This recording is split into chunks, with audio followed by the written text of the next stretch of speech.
Den her lille video, den skulle gerne vise jer lidt om, hvordan I kommer på Fronter.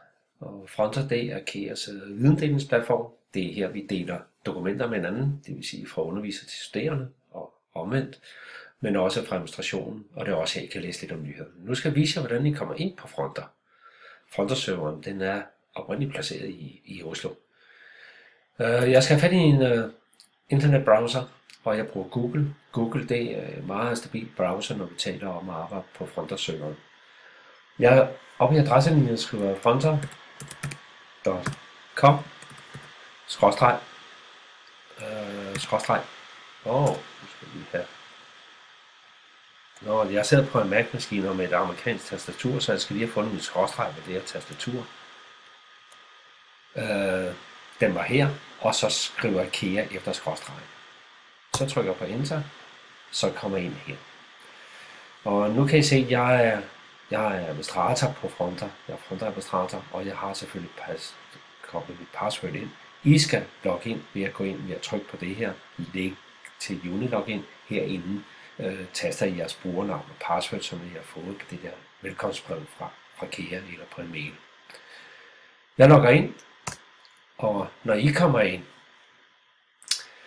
så ser det måske en lille smule anderledes ud, end det I kan se her på min konto. Og jeg gør det lige stort, så det fylder det hele sådan det. Men nu skal jeg lige vise jer, hvordan I navigerer rundt. De her tre heroppe, dem kan I godt lige glemme i første omgang. Heroppe står jeres navn typisk, og så går I herover i rum. Og i rum går I over i alle rum. Og i alle rum skulle I gerne kunne finde en tekst. Nu er jeg mange her. Jeg går langt ned her og finder noget, der hedder AU, elinstallatør 2017. Og sæt et flueben her, og gå ned i bunden af her og sige tilføj som favoritrum. Hvis I gør det, så vil det link komme til at stå heroppe. Jeg har det allerede som et link. Det ligger her. Og det er et helt nyoprettet rum. Det er helt tomt, faktisk for indholdelsen stort set. Jeg har kun lagt på ganske få ting op. Og herude har vi noget, der hedder værktøjskasserne eller værktøjselementerne.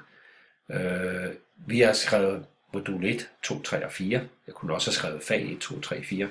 Det vil sige, hvis I kommer igennem det her modul, og ønsker at fortsætte på modul eller fag 2, så er det det samme rum, I hopper ind i, og så er det altså hernede, I finder materiale der, når I kommer på fag 2. Så I har det samme rum til rådighed på alle modulerne. Det vil sige, at I kan altid gå tilbage og finde jeres materiale. Herover på denne her side, der har vi, kan I se, der står rum her, der står beskeder, der står dokumenter, og så har vi en kalender. Det er ligesom, der er sådan 3 sektioner, og man kan selv sætte den side op, men det skal jeg nok vise jer en anden dag. Men jeg kan ganske kort lige fortælle jer, at den er, nu går jeg ned med noget, der hedder tilpas værktøj, den har I også den tekst. Det var også forkert. Jeg hopper lige tilbage. Det hedder tilpas rumdagens her. Der kan I se, at man kan dele denne her side op med 4 sektioner eller 3 sektioner, og hvordan det nu skal være. I kan se i område 1, det vil sige her, det er det layout, jeg har valgt. Område 1 har jeg noget, der hedder beskeder. Område 2 har jeg noget, der hedder dokumenter. Område 3 har jeg noget, der hedder kalenderen. Så den kalender ligger nede i område 4.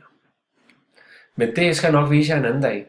Jeg hopper lige tilbage til modul 1, klikker på den, og så kan I se herinde, har jeg allerede oprettet nogle mapper. Jeg har en, der hedder videoer, noget semesterinformation, quizzer, powerpoints, opgaver, øvelser, litteratur og artikler.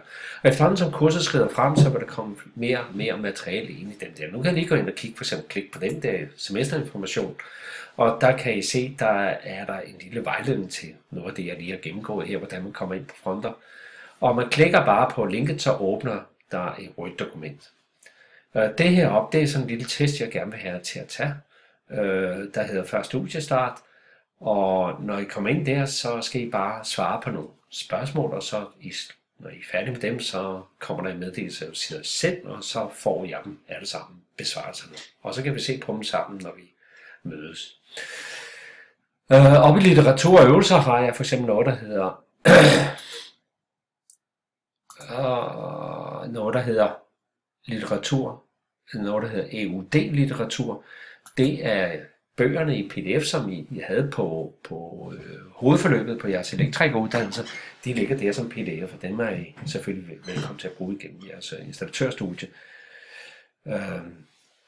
Det tror jeg stort set var det. Jeg håber, vi får fyldt en masse ting ind i rummene her, som vi kan få glæde af alle sammen. Så tak for det. Jeg skal lige finde ud af, hvordan jeg slutter den her video. Det var jo den første video, jeg sådan har lavet.